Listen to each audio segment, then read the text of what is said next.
Happy to have you all here again. This is our first Changing the Narrative study abroad or scholarship event. Happy New Year to all of you. And I hope and I know that we all had a great Happy holidays to have you all here. to rest and also come back to start the new year in a very positive and amazing start. I have here with me Joseph Amponsah. Our surnames are the same, but I would say we are virtual family. Virtual family. So I have here with me Joseph Amponsah, whose story is one that I think we've been talking, and I said I would love to have him as my first guest for the new year because his journey is different, from an HND background to BSc and then now doing a dual PhD. I still think you're mad for doing that, but I'm so proud of you at the same time because I know people that are doing one PhD and they're always stressed out. So for you to embark on a dual PhD, I'm proud of you. I'm happy for you, and I'm also very encouraged about the journey. And we're all here to listen and learn from it as well. So without wasting much more time, this is changing the narrative. We normally do this once a month. We have guests here and there talking about their scholarship route. Some people do not have a scholarship background but are very invested into the whole study abroad. So the conversations are very broad and different all the time. But today we're here to listen to your journey, how you got this far, what even made you want to take dual, PhD, and it's in the sciences as well. So which even makes it more exciting and curious to know about how you got the scholarships and how you even ventured into what you're studying now.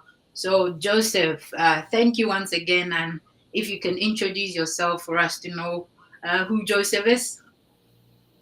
All right, thank you. Thank you very much for such a great invitation for the first. So this is my first time of being on your channel, but Yeah. I'm very happy. So yeah, as you made mention earlier on, my name is Joseph Amponsah.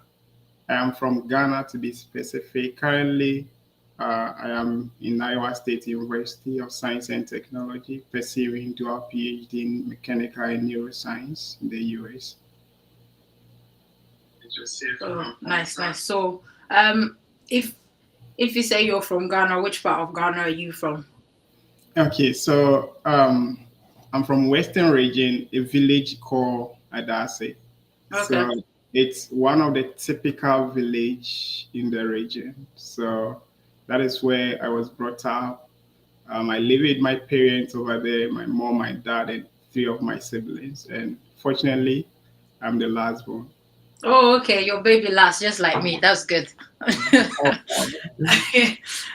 Yeah. So, I mean, your background, saying you're from a typical village, even Yeah. makes this even more interesting because, Um, I mean, for you to have gotten this far is for everybody out there to know that there is always hope. That, like, you can dig yourself out of whatever pit you think you're in.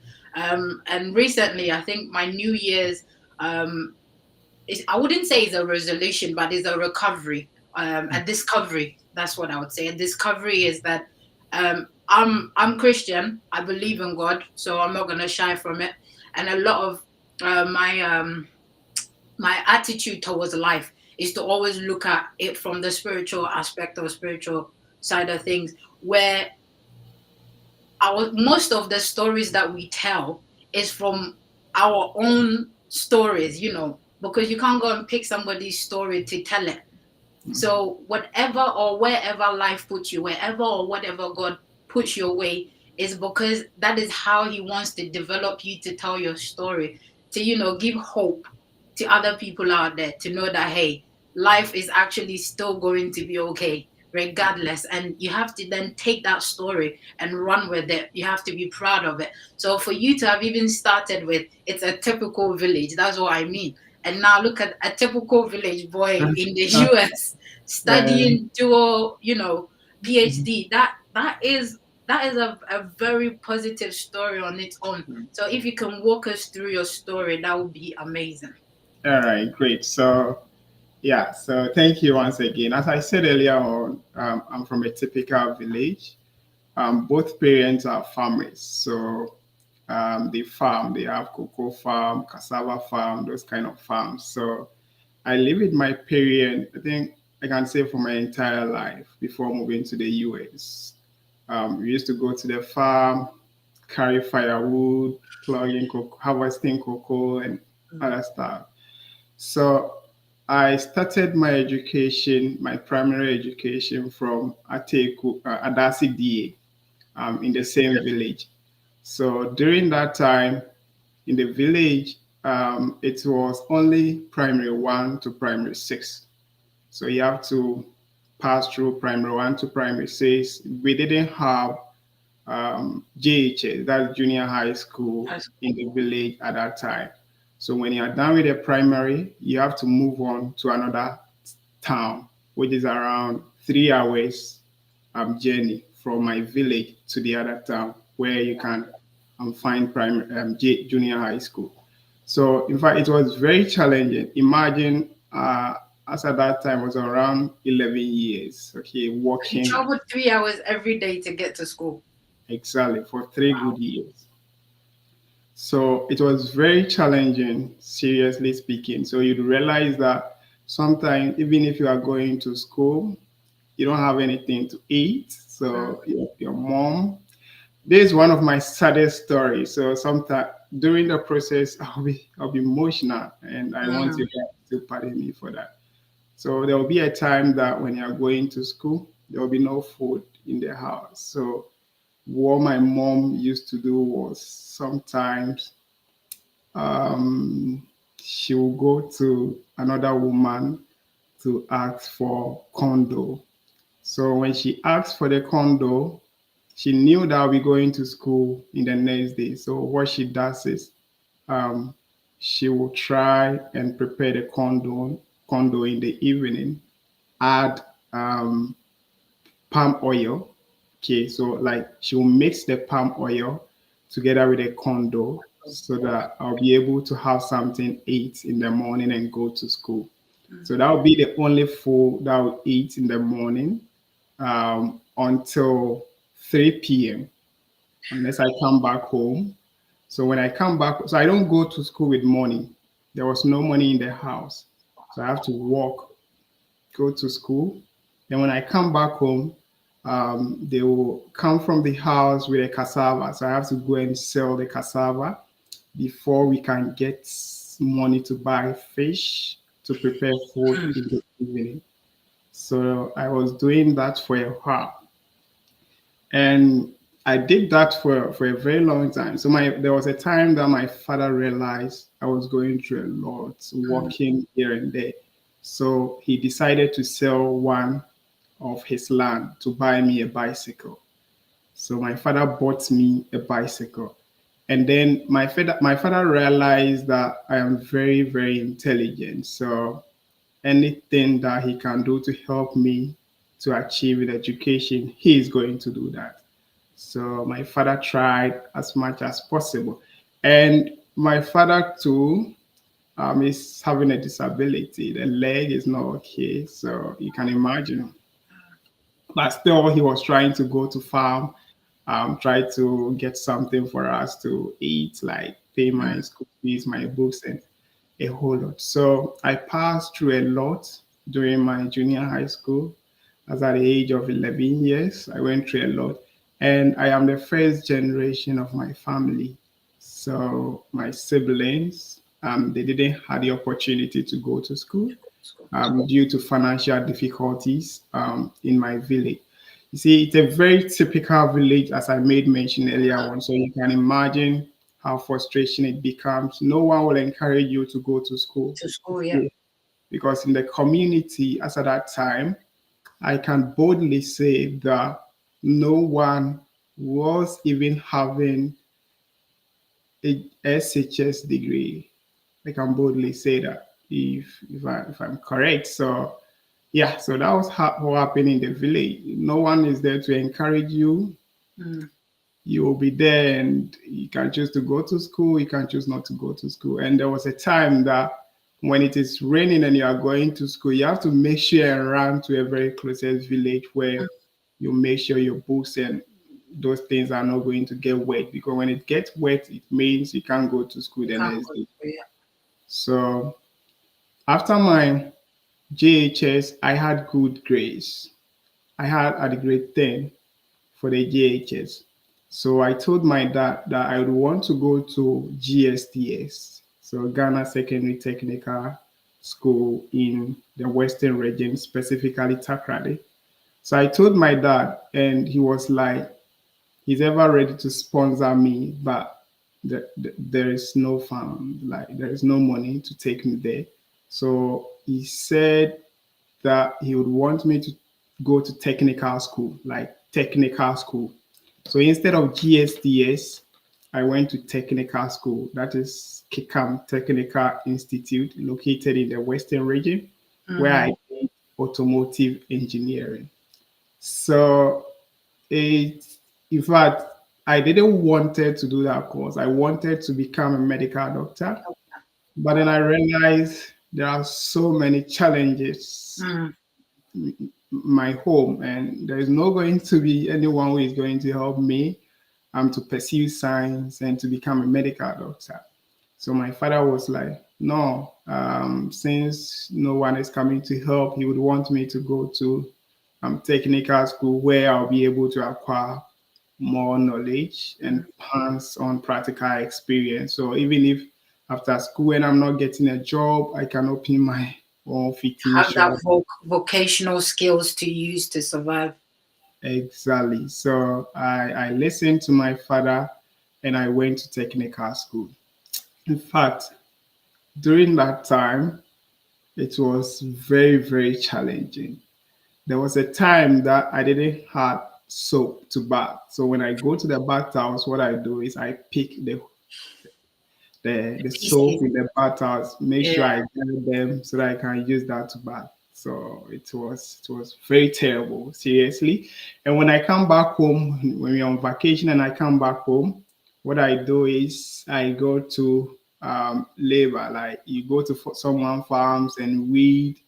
So I was having these guys there where we used to do that. So there was a time someone that told me that, are you not the one who is going to technical school? Why are you going to someone's farms to weed for money? There was time that I was very discouraged.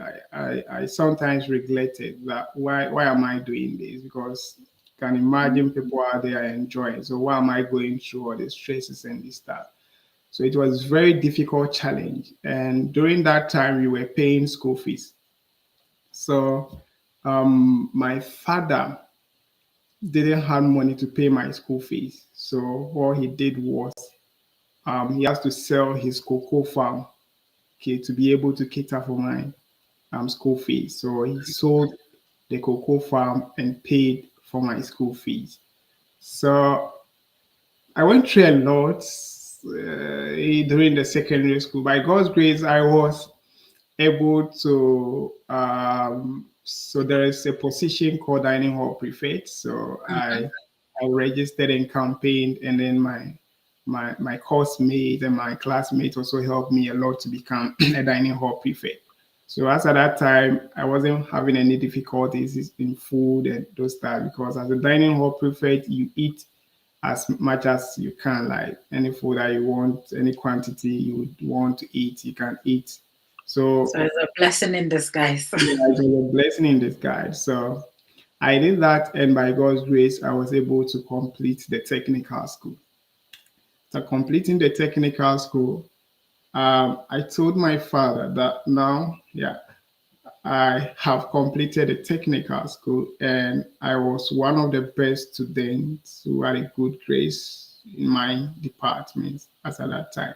Mm. So, see, for the technical schools, we don't have at grade six those things. We have distinction, pass, credit, those stuff. But I had distinction. Wow. So, That's yeah. amazing. So I told my father that this is my grade, and he was like, okay, then I did well. So I need to wait for another year before he can continue to take me to a university or a polytechnic. I agree with him. I worked with him. I went to farm with my parents. We work together. We eat together. Like we were sleeping together. Everything. So I listened to his advice, and then I waited for 1 year. So after the 1 year, he told me that he would want to send me to school, but now this is how much he's having, and it's not enough. So what I did was, since I want to go to school, then I have to go and do security job. Wow. Yeah. So I let went me to. let me let's pause there. There's a lot that you said in there, and from like your beginning, this is just for those that have just joined us. From your beginning, the beginning of your story to where we are now, all I can see is challenges, like, from one challenge to the other. And respect to your dad. God bless him. Sometimes this is the things that we take for granted, that, oh, he's your dad, he should do it, he must do it. But no, there are a lot of fathers out there too who would just look at the struggles and, the challenges out there and just be like, this is it. I'm not gonna go any further, and just even discourage you and throw in the towel for you. But you got a dad who's also supported in any way that he could. So God bless your dad, and I'm sure I'm sure he's very proud of you. Look at where Yeah. you are now. Yeah. We're Of all course. proud of you. Well done. Because I mean, it's so easy to look at the challenges and say, you know what, that's it. Enough is enough, and find the easy way out. And this is what a lot of us, especially this generation, the microwave generation, like I sometimes refer refer to as, we just want things quick. We see a little challenge and we throw in the towel. So if you're just joining us, this really fits the topic for today: transforming challenges into scholarship success. You know what, scrap the scholarship success, and this is transforming challenges into success. Because from walking three hours a day to get to school, to passing your exams, to getting to technical school, to passing it with distinction of all the challenges in between, kudos to you. You've really done really well. Thank So even before we go on, thank you for sharing your story with us again, especially for it being the new year. So what am I trying to say? It's a new year. It will come with its own challenges. This is for us to know that so far as we don't throw in the towel, it can only get better. Nobody promised us an easy life, but I mean, there's a lot of stories out there where they're only where they are now because they didn't give up. And Joseph, you are one of a testament to not giving up, and you can transform these challenges into success. So yeah, I'm actually very yeah, I'm very emotional now because it's a powerful story that you have. So yeah, nice to have you. Nice to have you. Thank you. So continuing. So I went before you can become a security guide, like a watchman. Let me put it that way. You would have to go through some training. So I went to training like 1 month, and then I was posted to Adamos. So that was a mining company. So for the security, your job is that they were having these machines in the bush. So you have to go there and make sure you are guiding the machines. Sometimes there's nothing like a shelter. You have to be you alone. You'll be in the darkness, very bushy place. You would have to be there for at least so many weeks to make sure that you are protecting it. And I was being paid around two 250 Ghana cities. That So you're which actually currency? there to protect the machines, not individuals. No, you are there to protect their machines. So Wow. sometimes it wouldn't be a machine. It will be something else that even if you are in the house, you will just throw it away. But for Mm. there, you have to make sure you are protecting it. So I did that job for 6 months, and I was able to save enough where it can take me to school. So I came back home and I told my dad that this is how much I was having. And he added his own. He asked me to go and buy forms at Cape Coast Technical University. As I said earlier on, I wanted to become a medical doctor, but then I realized no one is going to help. So what I need to do is to cope and understand, go with my father. Whatever he will say, I have to agree. My father is around 80 to 90 years. My mom is around 70 years. So whatever he says, it really makes sense. And Mm. can say my father can predict the future, not mistakenly, because whatever he told me, I think is coming in reality. So I went to buy the forms from Cape Coast Technical University, Mechanical Engineering. Um, I paid the admission fee, and then I needed to get money for accommodation. That wasn't easy again. My father went borrow money from people, and they were even insulting him a whole lot of stuff. That why are you coming every day? You are borrowing. Like, oh my goodness, what are you going to? How are you going to pay the money? Because day in day out you come and borrow and the whole Borrow. lot. So Mm. it was very terrible situation. Sometimes when I come back home and I hear people talking about my dad that he liked borrowing. Like sometimes I felt very bad that oh, Mm. why is my father going through all these things because of me? Why don't I stop schooling and join my father in the farm? But there was one thing that I used to encourage myself very well. I see myself not to be a failure.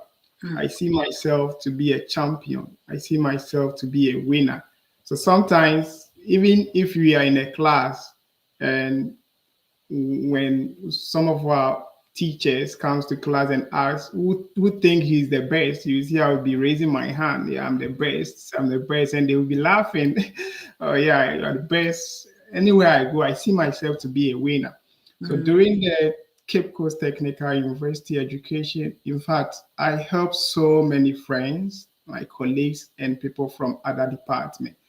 I couldn't help them in terms of money, but then I helped them academically. I can boldly say that I taught almost 99% of my course mates or my classmates during my time at Cape Coast Wow. Technical University. And I was very fortunate as at that time because whoever I teach, the person give me something. So I was like, okay, this place is going to help me. So I did very well. So for the 2017 to 2020, I did HND. So you have to do HND before you move on to the degree. So during the HND, I had first class from first year to third year, and Wow. I was You're one of actually the a smarty pants. That's good. yes, I was one of the top students in my class. Mm. That no one can deny the fact that I was one of the top students. So I completed the higher national diploma in 2020.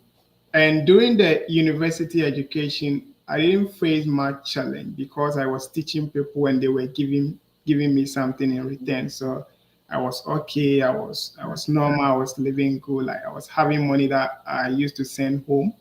If they call me that they don't have money. So I was doing this and I completed the higher national diploma. So when I completed the higher national diploma, my father went to one of the king in our village, contacted him that he would want his son to do his national service in one of the mining companies, which is very close to our village. The king also accepted it. And by God's grace, I was posted there to do my national service. But then one of my lecturers said he would want me to be his TA as at that time. Okay. So I did the TA job for I think 1 month before moving into the mining company for my national service. So I also did that for the entire year. And then I told myself that I would want to do the BTech so that I can further my education to the higher level. So I was able to save enough to pay my school fees then. So I went, bought the degree forms, then started the degree. By God's grace too, I was I was able to maintain my first class position from the first year to, so the degree is 2 years. So I did the degree from 2020 to 2023, where I completed the degree. After completing the degree, I told myself that, look, I would want to um, further my education in the US. So I started collaborating with professors abroad. And then I had an opportunity to go to Dubai and present one of my research So before. I'm going to, um, stop you from when Mm, you decided to um, further your education. Did you get these opportunities? How did you come across it? Did somebody talk to you about it? Did you have to do research about it? Because now we're getting into the scholarship side of things. great. So this is where I know most of the questions will come from.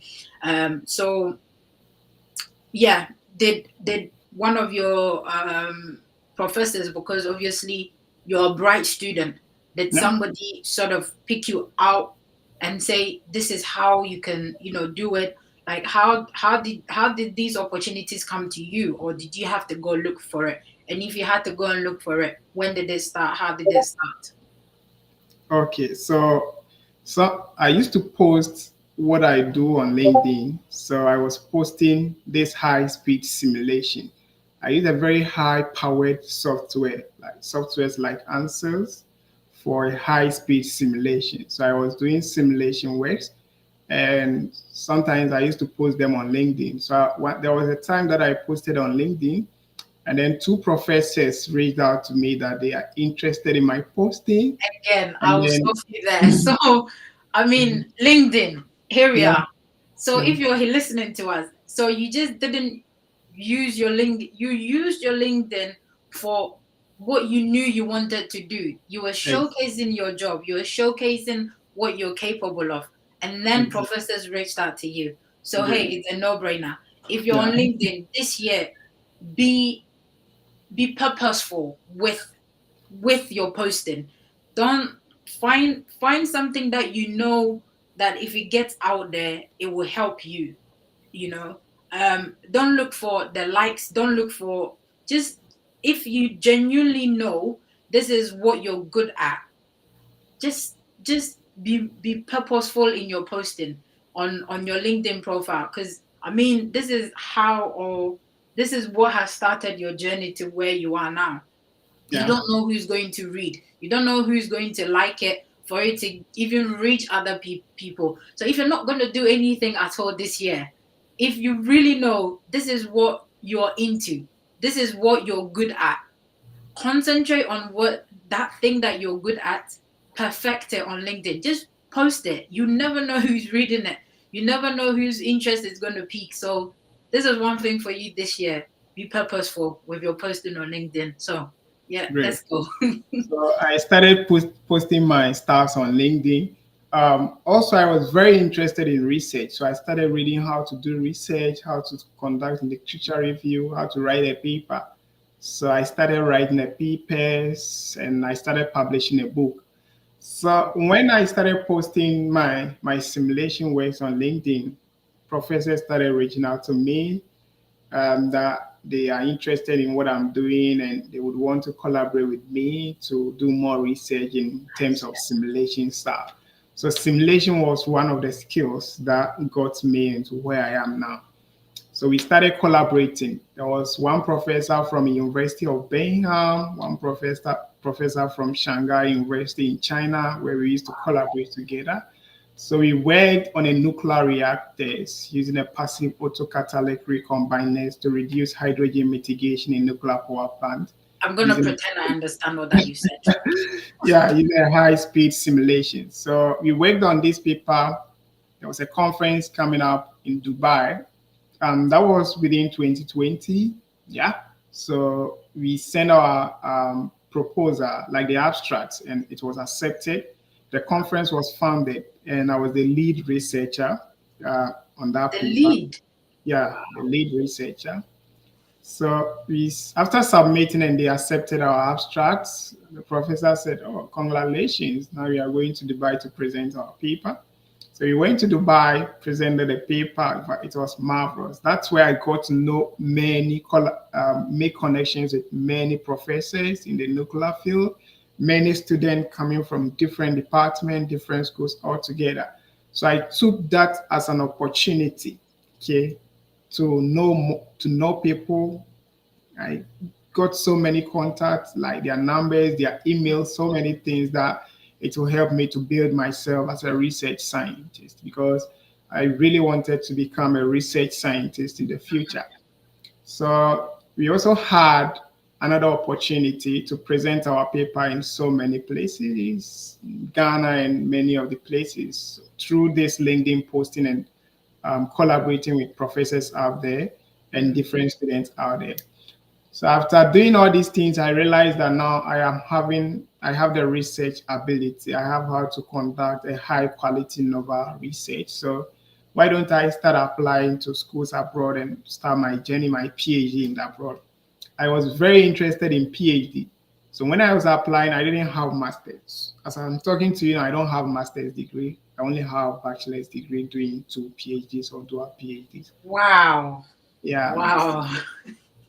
I don't have Wow. master's degree. I only have bachelor of technology. So there was this mindset in Ghana that anyone who You know goes, what? You're mad. You're smartly mad. So nah, I have to say this because I mean we've talked about all the challenges, you know, with your technical background, you decided to just get a bachelor's. I yeah, mean, you're obviously clever. You are very clever. You're a very thank you, smart guy. Because thank you. all these technical stuff that you're using, like I'm saying, sometimes I wish I had the brains for science. Maybe if I had given it a try, but I mean we've all got our strengths. I'm more of the argumentative sort of pick this topic, argue about it, talk about it. I would talk your ears to death, you know. Whereas you've obviously got a brain or a thing for science and whatnot. With I mean, your whatever you're doing now is a testament that that is the route that you wanted to go. And learning science is not an easy thing. It's not. Yeah, And you have to enjoy it. You have to know what you're doing. So for you to move from a technical background, and it's not like all of these daddy bees and mommy bees and all of these, I would say fortunate people. I mean, you came from a typical village, as we've already discovered. For you to work your way all the way there, not to even end it there with all the challenges that you went through, to just jump into a PhD from just a bachelor's, that is mad. You should be yes, very proud of yourself. That is mad. Not thank to you. do one, but two. Yeah, That is mad. That is mad. Man, I'm great. proud of you, man. I'm proud of you. Yeah, If thank you. nobody is proud of you, I'm proud of you. Just always remember that I'm proud of you. That's Thank that's you. that's volumes, man. I'm proud of Yeah. you. So, yeah. Thank you. So after I acquired all this knowledge when it comes to research and publications, I told myself that now I have all these qualities. So I would want to go into, for my PhD. There is this thing that I would want to say. Whatever you are doing, make sure you do it and do it very well. Don't let people to discourage you. Mm, I am one of the typical examples here. You see, in Ghana, when you go to technical school, they will say, oh, this guy is dunderhead. He has no brains. That's why he's going to technical school. So they have this perception that anyone who goes to technical school is not brilliant. That is mm, never true. Okay. So we go to technical school based on some reason. Now, if you go to China and this Spain, Japan, those countries, they are building their country based on technical yeah. education. Now look at Ghana now. Since we are not interested in technical education, look at how the country is.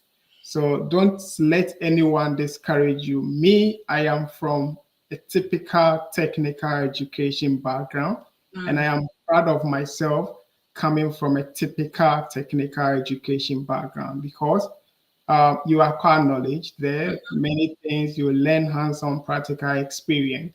So fast forward, I started writing my SOP. SOP was one of the most important things that I focused on during my application because I realized that that one gives me more chance to write my stories there, what I can do, what I want to do, why am I doing, why am I applying to this school, what will this degree do for me.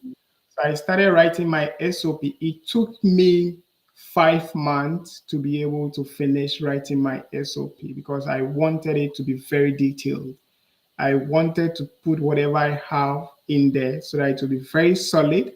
What I realized was that I am competing with people from India, people from UK, people from so many countries for maybe two scholarship.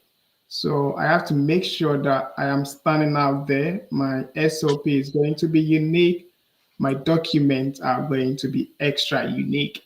So I started writing my SOP because I knew all these professors out there. I sent the SOP to them for a review. They will criticize my SOP. Sometimes I know you've been publishing. So when you send your paper for publication, sometimes they may criticize you. Mm-hmm. That doesn't discourage me. Okay, it makes me more strong because the more they criticize you, the more you learn from the The better you get. You need excellent. it. Mm-hmm. Yeah, so they started all these, and now my SOP became very strong. So I started applying to these schools out there. And as I was applying, I told myself that the application fee out there is very huge. So I don't have that money to pay for this application fees. So what I will do is that I'll start reaching out to the graduate coordinators in my department. So I started writing to them. I applied to only 6 universities. So I applied one in the UK, University College London. I applied to Iowa State University. I applied to Northern Arizona State University. I applied to Cornell and the State University of New York. By God's grace, I got accepted into all these universities. Um, with scholarship. But for Cornell, I applied for masters in Cornell University. Okay. Um, I had I was also invited in Cambridge University for a nuclear program sponsored by Wow. Mastercard. But then I was supposed to go for an interview, but due to network restrictions or these things, I wasn't able to attend to that interview. So I was disqualified because I couldn't attend the interview. So I applied to all these universities without paying any application fee. Okay. So So for I'm I, I'm gonna stop you there so that we can recap on the scholarship side. So you said there's one thing that you said that I really I mean it speaks volumes of you as a person. You yeah, said you have the story there. You didn't yeah, even have to force to tell anybody. Your mm, story is unique in itself, you know. So you could just tell it, and I mean you can just tell it, but you said you don't want to rush it. You wanted it to be perfect, so it took you 5 months. So great, what am I trying to say? If you're out there still going through that process, do not rush the process. You're not in competition with anybody. The only competition is you, aside the fact that you're also competing with other people who probably have a better story than you. But that's not what you're looking at. It is how you take your time to present yourself. Again, when you're writing your SOP, you could have the best story out there, but if you're not able to tell it properly, you would just sound ordinary. It's just like when you go and watch a Hollywood film or Bollywood or whatever wood film, and sometimes you, even if you're not a story writer, you just say, okay, they could have, done it properly. They could have, expanded on this thing. So this is your SOP, is how you tell it. So you might have done extraordinarily well in so many things, just like Joseph you had. But if you're not taking your time to tell your story for you to stand out, you probably not be where you are. Your story will just remain with you. And also, if you're in the process, whatever challenges that you're facing is part of your story, it's part of your narrative, and it's for you to change that narrative for others out there. for example, Joseph, you're coming from a typical technical background, like you're saying, and I know a lot of people shy away from it because it's not your Ashasi, it's not your KNUSD, it's not. But I mean, you've still got the brains to be in a technical school. The only thing is, if you never even made it to school, that is if that would have been the problem. But you are embracing your challenges, like I would say it. But again, our challenges are a blessing in disguise. So if you're hearing us, if you're listening out there, and you feel like your story is not good enough, your challenges are too overwhelming, that is your gold mine. Embrace it and let it speak for you in your SOP. Like, yes, we're facing all these challenges, but I've overcome it. And this is why I will be a best candidate for your school, because my challenges have not stopped me. It's even propelled me to even want to achieve more. So this is how you get to tell your story. So Joseph, again, thank you, man. You're anyone in technical school. Joseph is your man. If he can Yeah, do it, so can you. So yeah. great, great. Yeah. So yeah, well So done for not, um, giving up, and also trying to do your SOP in a proper way. Because I know there's a lot of us out there who just wants to rush through the process. But trust me, it will only prolong your journey because you're not doing it well. And a lot of the time is not always to do with luck. If you know you have to do it well, and yeah, it will get you that scholarship. Yeah. great. That's very true. So during the application process, I decided to apply to Iowa State University of Science and Technology. As at that time, they were having two application phases. So for the first phase, you just have to upload your statement of purpose, your CV, your academic transcripts. No need to upload or add your recommender's name. So when I did that, I was there one day, and then I got an email from the agrarian department that I've been selected as one of their top applicants. And then they are giving me $100 application fee waiver to waive my application fee. So I was like, wow, this is very interesting because it means they've seen something important with me that they would want me to come to their school and contribute that knowledge there. So I applied, I uploaded my recommended details, every details, and they uploaded. So I received all these scholarship stuff that I applied to the Arizona State University, the University College of London, Iowa State University, Cornell for masters, and the State University of New York PhD. So I was like, wow, this is very interesting. Then fast forward, I received all this scholarship, and I sat down to discuss with the professors that I had already that this is the scholarship that I'm having on board, and now I want to choose one of the schools to pursue my PhD. So we discussed, deliberated on it for almost an hour. And then we all decided that I should come to Iowa State University. Now, the reason being is that because of my research interest, okay, Mm, so I came here with mechanical engineer, PhD in mechanical engineering. So fast forward, getting into the neuroscience, PhD in neuroscience, there was a time when I came here that I was doing more research. So my research is all about brains for the mechanical. So we deal with human tissue brain, like human vascular brain damage and traumatic brain injury in the human head.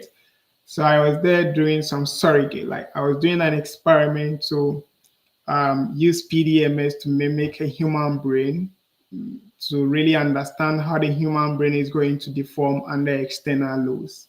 So for you understanding that, it will help some of the medical aspects to really also understand how they're gonna do their surgery whenever someone is being experiencing traumatic brain injury or brain tumor. mm, Okay, so that was what I was doing. I was developing a surrogate to mimic that brain, and then I was like, okay, then why don't I try and go into neuroscience because my research is more into neuroscience. So I discussed that with my professor, and she was like, nah, you are good to go, and I'm sure you can do that. So I started a process. So I didn't apply. I just sent my document to the graduate coordinator in the neuroscience department at Iowa State University. And she also accepted that I can start a PhD in neuroscience. So that's how come I got to do these dual two PhDs at the same time. And So, now, one sec. Your second one came from your main one, or what you went into the university to do. So, oh, out of interest to even add meat to whatever it is that you're doing from the beginning, you picked the second one. Still, you're exactly. mad, but yeah. Yeah. Yeah. So, so that's how come I was able to. I started doing two PhDs at the same time, one in mechanical and one in neuroscience. So far, that has been my educational background from that typical village primary school, working 3 hours a day, to a very high level in the USA. So yeah. Wow, wow, Joseph. I mean, even if we end it here, you've you've you've spoken a lot for us to take a lot out of it. If you're to break it down, I mean, this is enough to. I don't know about anybody else, but for me, this is enough for me not to have excuses. You understand? It's enough for anybody not to have excuses that the challenges like we deduced from the beginning. Nobody promised an easy life, but nobody also said it's not going to be possible. It is going to be possible, but it's not going to be easy from your beginning till now. And I'm sure you're still facing your challenges as it is. Doing two PhD comes with stresses of its own. However, there is the thing that you've said, apart from your determination, right? You were determined from the beginning, and you knew that your first generation, you knew all the struggles that your dad has gone through. You knew what the family was also facing, and you decided to break out. It ends with me, that kind of thing. So the reason why I'm taking it from there is because it resonate. A lot of it is resonating with me, where you find a particular pattern in the family. Say if you had also given up, you only follow that generational, we just farmers and we just go. So, and this is what I mean by is a blessing in disguise. These challenges that we face, it takes one person from the family to break that cycle. So now, Joseph, I mean, when pardon me if you're married with kids already, No, but no. okay. So now, if you're to get married and have kids, even if your none of your kids follows the PhD route, you've taken yourself out of that typical village boy narrative to start a new narrative for your family. You understand? So that's the whole thing. Regardless of whatever it is that you're facing, let the challenges or look back at your family. If you know you want to be that person that wants to break a certain cycle, don't let the challenges, don't let the lack of motivation from others, don't let the naysayers put you down. You know what you're working for, you know what it is that you want to achieve, and that alone should motivate you. And I always say you're never alone. There are other people out there going through similar challenges, and this is what changing the narrative is all about. It is the fact that we're all facing some sort of challenges. Sometimes it is looking for a job, sometimes it's looking for scholarships, sometimes it's looking for a mere motivational speech for you to even get through the day. So that's the whole idea, that we all come together and motivate each other. We all come together and pick the resources. So for example, Joseph, now you have a neuro Yeah. whatever background, mechanical background with all these fancy words background, but you have a very unique story. I probably might not have the same challenges, but I've also come with a lot of stuff that I had to go through. Now, there could be another person who's also maybe had it all smooth sailing. How do we, as three individuals, for example, come together to even, say, okay, Joseph, you went through this. How did you overcome it? Okay, you've never been through anything. So how did you not go through anything? And if you've been through anything, can you, use whatever that you've achieved to, so this is what changing the narrative is all about. You are never alone, and all our stories will be different, but there's one thing that we would have in common, that there's a particular goal that we want to achieve, and so we are coming together to support each other. This is not about competition or anything, but to pick Mm. each other up from wherever that we are, from whatever backgrounds that we are from, to propel each other to a success, because your success is my success. Because now, Joseph, I can proudly say he's Ghanaian. I'm from Ghana. You Yeah. understand? Sometimes it's just Yeah. little things like that. Those stories just makes us proud of whether you know the person or not. Oh yeah, he's Ghanaian. You see, Ghanaians are clever. I will proudly say that. And guess what? You have my name as well. I'll say, Yeah. yeah, I'm Ponsa. Yeah, we're clever, man. So it's even something. It might sound funny, but those are the little things that we pick from each other, and it keeps us going. And also, if you're on LinkedIn, so I took down all my social media platforms in 2014 or 2011. Mm. But it was around 2011 when I started disappearing from social media. But my LinkedIn has always been there, but I didn't post anything. But last year, I became very purposeful or strategic, because I knew what I wanted to get out of it. Like you said, you wanted to post about your work. Yeah. You made you were focused on what you wanted to do, not what everybody else was doing on LinkedIn. It was what you wanted to do. Great. So what am I saying? What do you want to do this year? What do you want to do? Be strategic, be purposeful about it. Don't look at what everybody else is doing on LinkedIn. And I do get the whole somebody is 25 years and has opened or started 5, 10 startups. That is not your story. That should not bother you. And I know a lot of people exaggerate things on LinkedIn, and it can't, but that's like every social media. But it is what you take from it. You understand? It's all what you take from it. If you know you're a content creator and then you want to improve on it, start it and keep posting until you know your first post will not even get the likes. Your second one might not even get it, but it might be your 30th one. But guess what? You're learning to be consistent. You're building something that you want to do. You're also trying to brand yourself, personal branding, in a way that is unique to you. And at the end of the year, before you look at it from when you started and where you are at the year, you would see the difference, you would notice the difference. But if you're to try and compare yourself with everybody and look at what everybody else is doing, trust me, you will break. It would drain you, because you're not the mindset. Again, so from, I think, March, we're trying to I'm trying to bring out guests that we're going to focus on mindset, because a lot of it starts with the mindset. Joseph, your whole story was because you had the right mindset. Sure. This is what you wanted to do. You had a mindset that no matter if I have to go and pick up the pieces of the soap, then so be it. If I had to go and carry the log, or I've come out of technical school, that does not make me the president of my town. It just Mm. means I need to do better for everybody else in the village to know you can come out and do better. So that did not, you had the right mindset. And this is, if you do not develop anything this year, your mindset should be spot on.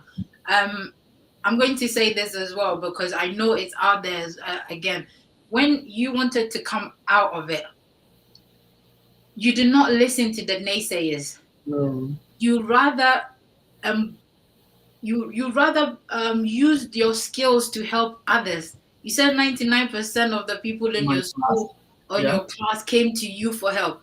I'm Great. sure that even made you more clever because the more That's you were teaching it, you were even learning more for yourself. You were sure. improving your skills and you were learning from them as well. So Yeah. now, even if you don't have anything and you have one skill, try and perfect that skill this year. Perfect that one skill this year, because before you know, that could be your winning ticket to whatever it is that you want to achieve this year. I'm gonna come back to mindset. You started what, doing having collaborations with The professors. person. Imagine if you ended up being boys, doing all of these things. I don't think you'll probably be here for me and you to have this conversation, No, trying to encourage how many other people that are going to watch this now and after. So, what am I trying to say? Having the right people around you, I cannot say this enough. Having the right people around you is half of the battle won. Because even if you're now trying to derail, they'll only steer you back into the right direction. And this is why you need the right people around you. If you feel, and I'm talking from experience, there are people that you feel you have history with, and it becomes very difficult to break away because you don't want to hurt anyone's feeling. Guess what? The only person that you're hurting is yourself. So you you might as well make the right decision and hurt whoever is gonna get hurt. But if they do have your best interest at heart, they shouldn't really get hurt because at the end of the day, you're trying to be better for yourself. And anybody that do not agree with you being better for yourself, it speaks volumes. It's answered this on that they're not for you. So Joseph, I'm gonna ask you this. When you were writing your SOPs, what was going through your mind? What were the challenges? Which part of the SOP did you find very difficult to write? Because you said you did it for it took you 5 months. yeah. So because I've had a lot of questions around the SOPs, and I think I used majority of my Christmas and New Year holidays to review SOPs. So which part of it in the whole writing process did you struggle with, or Okay, would you say so was easy to go to write it? so I can say I didn't face any challenges Wow. because of writing of my SOP because I structured it in such a way that I'll be able to talk more, like put in whatever I have in there in the SOP. So I structured it like the first paragraph is going to be a problem statement, like what problem that I've seen that it's very challenging that I think I can solve. Okay, Mm, why am I why do I want to collaborate with these professors and what are some of the expertise in these universities that can help me to solve this problem. So that was my first paragraph. So I really hit the point. Like I made sure that I was talking sense, make sure that whatever I say in there is really solid. mm, Okay. Now remember, as I said earlier on, you are competing with so many people, and you have to make sure that your SOP and then the other documents are very strong. So for me, because I structured it, I didn't face any challenge. I really didn't face any challenge because I knew what I want to put in there. right. I I have whatever it takes me to put in there. Like when it comes to research, when it comes to why I'm applying to this university, when it comes to why I want to collaborate with this university. And then one thing that really helped me was try to identify a faculty member in the university that you think you guys have common research interests. Then mention the faculty member's name in the Mm, SOP. So it will make it very easy for them to identify your research interests, okay, than to go by the normal way how people are going about it, like you understand like how they are going about it. Make sure yours is very unique and mm, make sure you've structured it such a way that you can include every single detail that you have in mind, every single experience that you have in mind, every single software experience that you have in mind. You can include it in there because you see they are going to invest in you, mm, so they have to see that you have some potentials. So, for example, if you are applying for a PhD, they assume that you are not coming to be a dependent on them. and then, PhD is more of independent. Okay. So you have to let them know that I am not coming to be a dependent, and this is what I want to bring on the table if you admit me in your university. These are the skills that I have, this is what I can do, this is what I can't do, this is what I can achieve in a certain time, and these are some of the relevant experience that I have in mind. So because I was having all this experience and I structured my SOP, for me, I can say I didn't face any And difficulties right. writing my SOP. So the reason why I asked that question. So anyone listening, if you have any questions or input, you can put it in the chat and I'll read it out. Okay, so someone has said it's because you had a first class, hence Um, he had that opportunity. So well that also speaks, yeah, you've got a point there. First class, but I also know people that had yeah, 2 1s and 2 2s that have actually changed the narrative so massively for themselves. And I've seen a lot of programs out there where they're trying to encourage people with 2 2 to not give up, or second class lower to not give up, because that's not the end. And it is true. I mean, 2 2 is not a death sentence. You understand? Even a pass is not a death sentence. You can no, always bounce back. yeah, So yeah, maybe the first class probably put you on, but you didn't. It wasn't given to you. You worked for it. So yeah, yeah. I wouldn't So say it's, yeah. now, You worked for it. So be if it. you realize, I don't talk about, like, I don't talk much about my first Your class first class, because yes. I don't want people to be discouraged that I was a Mm, first class student and that's how I got here. So that's why I am saying that your SOP should be unique. Yes, I was a first class student for both HND and then the degree. So I can say that don't let your GPA or CWA discourage you. That's why I don't keep on hitting on the first class issue, hitting on the SOP. Okay, because someone will be a first class student, but if you give doesn't the have person, anything to them than just obtaining the first class. yeah, you Yeah. understand. And during your education journey too, maybe you might face some physical challenges, financial challenges, which can drop your degree. Hmm. Okay, so that's how you have to put every detail in your SOP to really inspire the reviewers of your institution to admit you, because they will assume that okay, whatever you have, that's all you've put in the SOP. So make sure your SOP is very strong to convince the academic board or the reviewers. Yes, you hit the nail on the head, and that's basically it.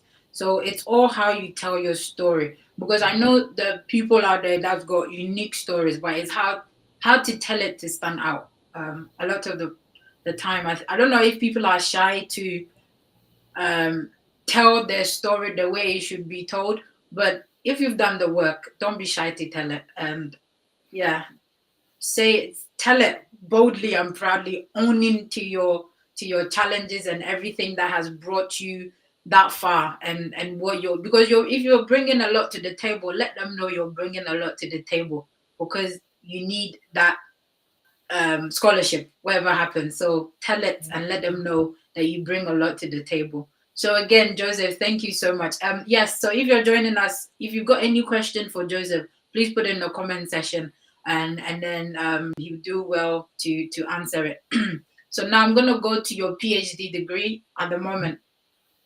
If somebody wants to do a PhD, I know it does not necessarily, even though I know some of these PhD. Okay, wow.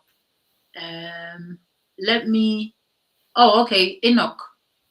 Most institutions here in the US don't even understand our grading system. So don't folk. Yep, that's true. That is very true. Because I struggled to understand the Ghana education system. So and I wasn't born here. I grew up in Ghana and came here, and I've lost the understanding of the grading system. So imagine somebody that's not even been to Ghana before. How would they even understand it? So yeah, thank you, Enoch, for that. Yeah, do not let the grading system bother you. It's all about the experience that you've had, the challenges you face, what you're bringing to the table, why you are a good candidate. Just focus on that, because you've got a first class, so has somebody else that's got a first class. But what makes you stand out is what you've achieved in getting that first class in the first place. Yeah, Or you've got a first class, somebody else has got a second class, for example, say from India or Nigeria, but they've done a whole lot that has got a first class has not been able to do. What yeah, that tells them is that you've had everything going for you. So you had the mind and the focus to just get a first class. Whereas somebody has had to, run, crawl, jump, swim to get a 2-2, they will go for that person. Why? Because it means that if the financial, headache is to be taken from them, all these other challenges is to be taken from them, they'll only go and do better. So yes, Enoch, thank you very much for that. And I know he says this story really resonates. Please, I would love to have you as my next guest, if that's okay, Enoch.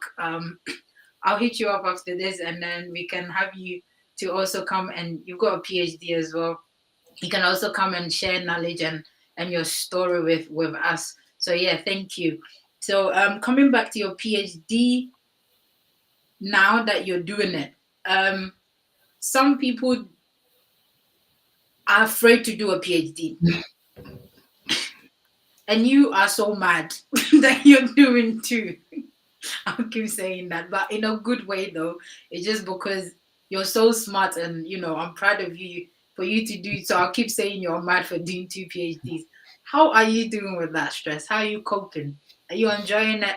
What are Mm, the challenges? What do you miss? Not like when you're not doing a PhD. What It doesn't matter if you don't miss anything. You could be really enjoying it, that you not you don't miss anything. That's fair enough. So PhD is very challenging, seriously. So remember, let's take it for instance. We have a question. That question is doesn't have any answer, and now you are trying to solve that question. Mm, Very challenging. There is no way you can find the answer in the internet or from the internet anywhere. So that is how PhD is. And I can say that last semester, so I started in August, that's last year, 2023. Um, it was okay, but very challenging. Now, the reason is way back in Ghana, there mm, might be some softwares that I'm not used to. There might be some technicalities in the PhDs that I have no idea. So now that I'm trying to adapt into that, it was very challenging. But what helped me was my research experience that I have already. I don't need to stress myself so much to read so many papers because I have these techniques of reading papers. mm, I I I don't have to stress myself to know how to use all this referencing software because I already know how to use all these softwares. And also my lab mate and then my professor, Professor Bento. She's a Ghanaian professor here in the US. She has been so helpful to me, seriously. Very, very helpful and very, very smart professor that I can say is even a mom to me. oh, The that's nice. kind of advice that she gives me and a whole lot. The PhD, as I said earlier on, is kind of challenging, but if you determine that, yeah, this is very challenging, and I don't want its challenging part to be shadow on me. I want to do more like I am determined. I want to do anything possible that I can do to survive in this PhD. Trust me, you're gonna do it. And there's one thing about me that if I say I want to do this, no matter what, I'm gonna do I'm gonna it. do it. Yeah, I don't care about the challenge. I know challenges might come, but I don't care about them, and I don't allow myself for those challenges to discourage me. Mm, So doing a dual PhD or 2 PhDs at the same time is kind of challenging. But if you determine that you want to do, trust me, you will feel good at it. Like you will feel that okay, I'm doing a PhD, I'm good at doing a PhD. I feel very good at doing all these things because you have the passion of doing it. mm, So yeah, last year was very challenging a bit, but my lab mates and then my professors were mm. very helpful to help me through the semester. But then I'm hoping that this semester is not going to be challenging.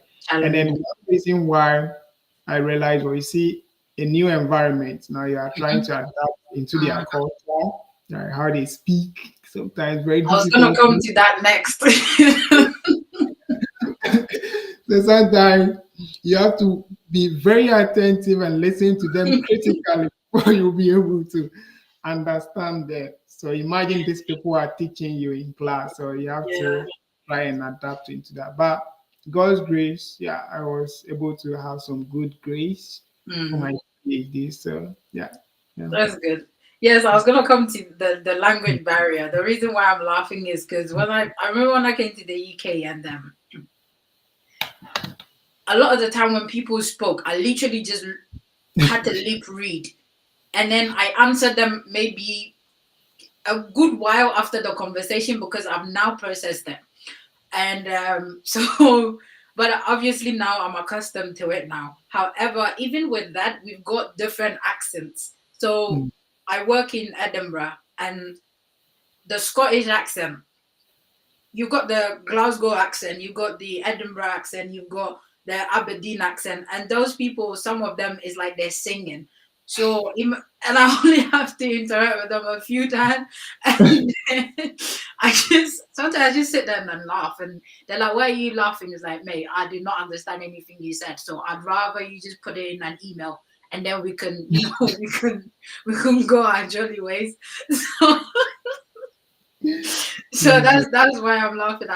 I'm in HR, so a lot of the time when they come asking me stuff, like don't bother yourself. Just send an email with where I think I'll probably be able to understand what you're trying to say more. So imagine sitting in a class and being taught in that way. Yeah, so with the challenges, we're having this conversation the last time, and we said when you're leaving, some people just use the school as a way to leave Ghana, Nigeria, India, Bangladesh, you name it, all these developing countries. Nobody is stopping you, but the grass is never greener on the other side. It's just because you're standing there, you're not seeing it. When you mm, get to the other side, you will know that it's not greener on that. It wasn't greener at all. The reason why we say this is you've got the culture shock, you've got the language barrier, you've got the weather, yeah. you've got family calling you to bring money even though you're there for school. You've got the fact that you're lonely, no family, no friends. You're now going to even find friends and so on. You've got the way they teach. I've not had the opportunity to learn in a US education, so I can't speak for that. However, even with online classes, sometimes the way so sometimes I write stuff and it's not the US way. So I have to now think of how a US person would understand my writing style because the UK has got a different writing style. And even Mm, with the UK writing style as well, I remember when I went to uni, I realized that A level to doing your undergraduate, it was a big difference. It was a shock that nobody prepared us for.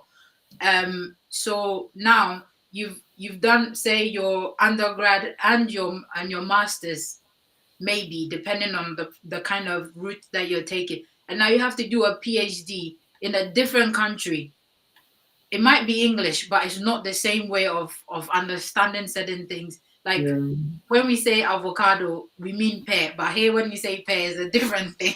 So Yeah. imagine, all of these different things. That is a challenge that you'd have to overcome as well, and it can frustrate you. It might sound very little, but it could frustrate you so much. So yeah, if you're thinking of doing your yeah, it might be undergrad, masters, or PhD even, you should embrace yourself with all of these stuff, the writing style. And whilst you're waiting, yeah, I'll put it that way, whilst you're waiting to be accepted into a degree or a grad, you know, program, whatever it is that you're waiting for, use that time. Don't just wait and do nothing. Use that time to find a skill. Use that time to maybe read people's research paper. So there's a loads of people on LinkedIn that are ready to help people out. For example, if say you're interested in mechanical engineering, for example, get in contact with Joseph. Let him give you some of his papers that have been marked. How is the written or the writing style like? Start doing all of that and to get yourself ready, because trust me, it will shock you, and that could be you doing so well. to you just being frustrated throughout and thinking you're not good enough, when it's a very simple thing of basically learning to adapt to the learning style, the writing style. Because the way we learn back home in Ghana is not the way people learn here. And if you do not, you know, tweak your mindset to that, it will frustrate you. Yeah. So yeah. Um thank you so much once again, Joseph. Um we've taken a lot of your time. What are your last words to people out there that are almost giving up? And I mean, we're in a new year, so when we're in a new year, everybody sort of feels a bit positive, another 360. What's today's date? 16. So today is the 6th. So we've got what? 64? I can't Yeah. count. 60 Mm. days. Yes, yeah. Yeah. So they've got all those days to sort of try and, so what advice would you give to them? How are they, encourage them in using those 360 odd days that is left properly? So what I can say is that even me, from a typical village with no money, with nothing, by God's grace, I've been able to reach at this high level.